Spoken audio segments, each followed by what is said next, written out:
সরাবো কিভাবে?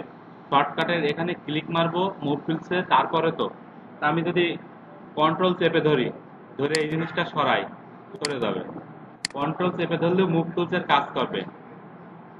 কন্ট্রোল চেপে ধরে আমরা এই জিনিসটা সরাবো, এই যে বোঝা গেছে? তা হ্যাঁ, কন্ট্রোল চেপে ধরবো, CRTL চেপে ধরে এটা সরাবো। এই যে কন্ট্রোল চেপে ধরলেই মুভ টুলসের কাজ হবে। এই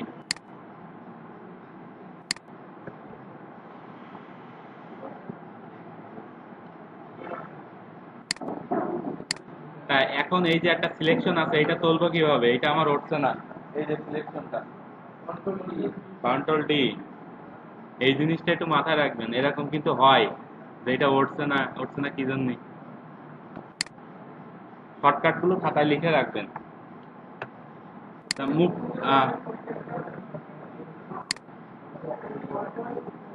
মুভ টুলস এর কাজ হবে শর্টকাটে কন্ট্রোল চেপে ধরে সেই যেটা আমরা সিলেক্ট করব, যেটা আমাদের সরানো দরকার, সেটাই সেটা আমরা সরাবো এক স্থান থেকে অন্য স্থানে মুভ টুলস, এই কন্ট্রোল চেপে ধরে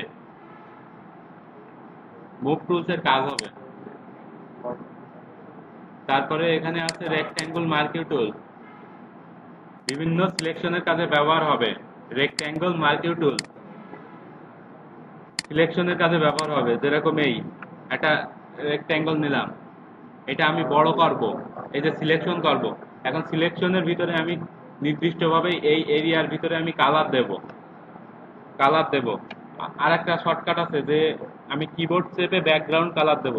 ব্যাকগ্রাউন্ড কালার আমার ব্ল্যাক আছে, এটা default colour, black white. X যখন দেবো, এক্স চাপবো, এই যে এখান থেকে কালার, এই যে নিচের কালারটা ওপরে উঠবে, ওপরের কালারটা নিচে যাবে। এক্স এক্স চাপ